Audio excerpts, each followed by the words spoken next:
Copie de la lettre que Jérémie envoya à ceux qui allaient être emmenés captifs à Babylone par le roi des Babyloniens, pour leur annoncer ce que Dieu lui avait prescrit. À cause des péchés que vous avez commis devant Dieu, vous allez être emmenés captifs à Babylone par Nabuchodonosor, roi des Babyloniens. Une fois arrivés à Babylone, vous y resterez bien des années, un temps très long, jusqu'à la 7e génération. Mais après cela, je vous en ferai sortir en paix. À Babylone, vous verrez des dieux d'argent, d'or et de bois, que l'on porte sur les épaules et qui inspirent la crainte aux nations païennes. Soyez donc sur vos gardes. Ne devenez pas vous aussi pareils aux étrangers. Ne vous laissez pas envahir par la crainte envers ces dieux. Lorsque vous verrez la foule se prosterner devant et derrière eux, dites-vous plutôt en pensée, c'est devant toi, ô Maître, qu'il faut se prosterner. Car mon ange est avec vous, lui qui demandera compte de vos âmes. La langue de ces dieux est poncée par un artisan. Elle est recouverte d'or et d'argent. Mais ils ne sont que mensonges, ils ne peuvent parler. Comme pour une jeune fille qui aime à se parer, ces gens prennent de l'or, dont ils fabriquent des couronnes pour les têtes de leurs dieux. Il arrive même parfois que les prêtres dérobent à leurs dieux de l'or et de l'argent pour leurs propres dépenses, et qu'ils en donnent aussi aux prostituées sacrées. Ces dieux d'argent, d'or et de bois ont les parts de vêtements comme des hommes. Eux qui ne peuvent se défendre ni de la rouille ni des mythes, ils sont revêtus d'un habit de pourpre, mais on leur essuie le visage à cause de la poussière du temple qui s'accumule sur eux. L'un porte un sceptre, comme le juge d'un pays, mais il ne peut faire périr celui qui l'offense. Un autre tient un poignard dans la main droite et une hache, mais il ne peut se défendre ni de la guerre ni des brigands. Voilà pourquoi il est clair que ce ne sont pas des dieux. Ne les craignez donc pas. Comme l'outil d'un homme devient inutile quand il se brise, ainsi en va-t-il de leurs dieux. À peine sont-ils installés dans leur temple, que leurs yeux se remplissent de la poussière soulevée par les pieds de ceux qui entrent.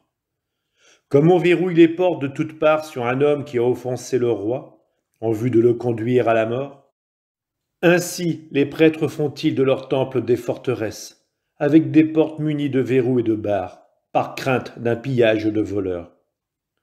Ils allument des lampes, bien plus que pour eux-mêmes, alors que ces dieux sont incapables d'en voir une seule. Ils sont comme l'une des poutres du temple, dont on dit que le cœur est rongé. Ces dieux ne remarquent pas les insectes qui, sortant de terre, les dévorent, ainsi que leurs vêtements. Leurs visages sont noircis par la fumée qui s'élève dans le temple.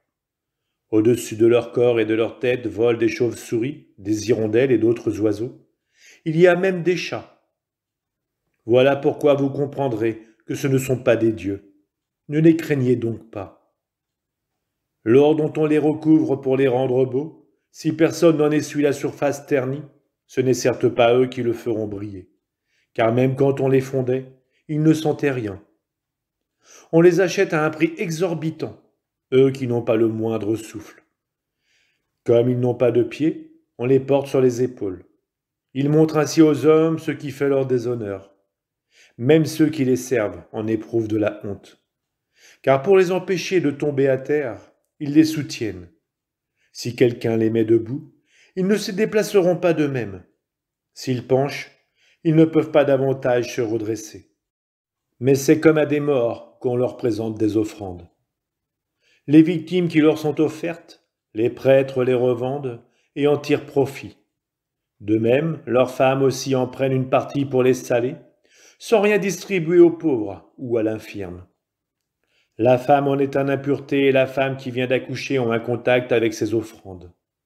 Sachant donc par là que ce ne sont pas des dieux, ne les craignez pas.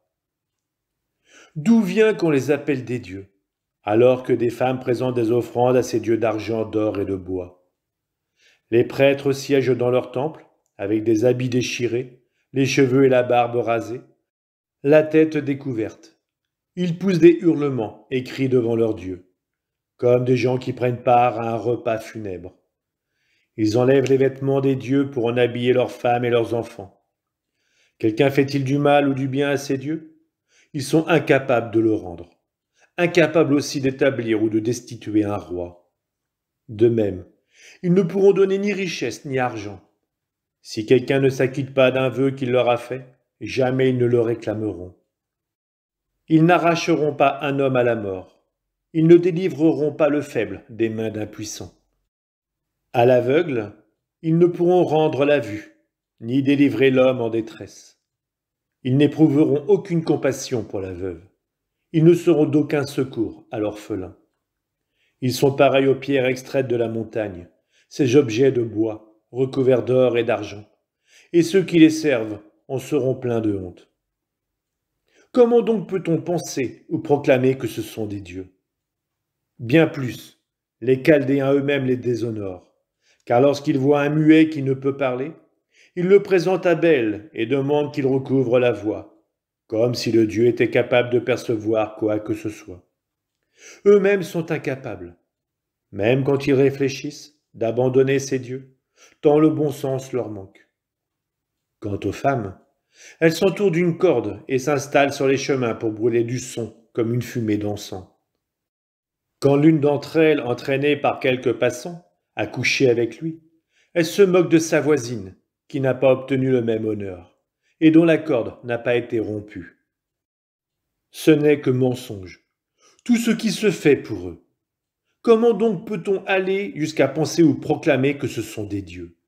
Fabriqués par des menuisiers et des orfèvres, ils ne sauraient devenir autre chose que ce que veulent ces artisans. Et ceux qui les fabriquent, eux-mêmes, ne vivront pas longtemps. Comment donc les objets de leur fabrication seraient-ils des dieux? Oui, ces hommes n'auront laissé que mensonges et dérision à leurs descendants. Quand une guerre ou des malheurs s'abattent sur ces dieux, les prêtres délibèrent pour savoir où se cacher avec eux. Comment donc ne pas percevoir qu'ils ne sont pas des dieux, alors qu'ils ne se sauvent eux-mêmes ni de la guerre ni des malheurs? Ces objets de bois, recouverts d'or ou d'argent, on comprendra plus tard qu'ils ne sont que mensonges. Aux yeux de tous, peuples et rois, il sera évident que ce ne sont pas des dieux, mais des ouvrages de main d'homme, et qu'en eux, rien n'est l'œuvre d'un dieu. Pour qui donc n'est-il pas clair que ce ne sont pas des dieux? En effet, ils ne sauraient instituer un roi dans un pays, ni donner la pluie aux hommes, ni rendre un jugement concernant leur propre cause, ni défendre un opprimé. Ils ne sont bons à rien. Pareil à des corneilles entre ciel et terre. Oui, si le feu tombait sur le temple de ces dieux de bois recouverts d'or et d'argent, leurs prêtres prendraient la fuite et seraient sauvés. Mais eux seraient entièrement consumés, comme des poutres au milieu des flammes. Ils ne peuvent opposer de résistance ni à un roi, ni à des ennemis. Comment donc admettre ou penser que ce sont des dieux? Ils ne sauraient se protéger ni des voleurs ni des brigands, les dieux de bois recouverts d'argent et d'or. Ces hommes forts leur arracheront l'or et l'argent, et s'en iront en emportant les habits qui les couvraient, sans que ces dieux ne puissent se porter secours à eux-mêmes.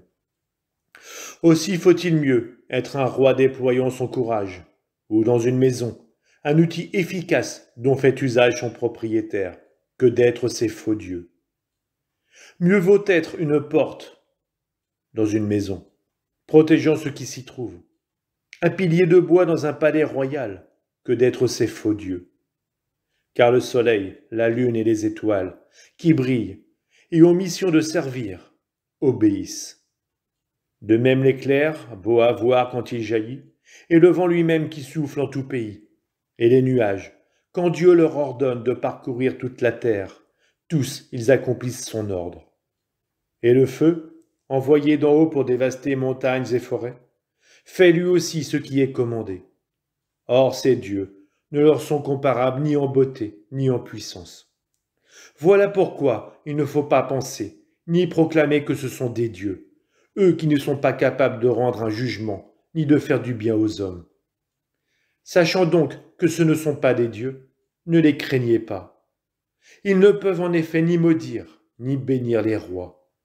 Ils ne peuvent montrer parmi les nations des signes dans le ciel, ni resplendir comme le soleil ou briller comme la lune. Les bêtes sauvages leur sont supérieures, elles qui peuvent fuir vers une tanière pour se mettre elles-mêmes à l'abri. D'aucune manière donc, il n'est évident pour nous qu'ils sont des dieux. Aussi, ne les craignez pas. Comme dans un champ de concombres, un épouvantail qui ne garde rien, ainsi en est-il de leurs dieux de bois, recouverts d'or et d'argent. Un buisson d'épines dans un jardin où viennent se poser tous les oiseaux. Un cadavre jeté dans un endroit ténébreux. Voilà à quoi ressemblent leurs dieux de bois, recouverts d'or et d'argent. À voir se ternir sur eux la pourpre et l'éclat, vous comprendrez que ce ne sont pas des dieux. Ils finiront par être eux-mêmes dévorés et deviendront la risée du pays. Mieux vaut l'homme juste qui n'a pas d'idole. Il sera à l'abri de la dérision.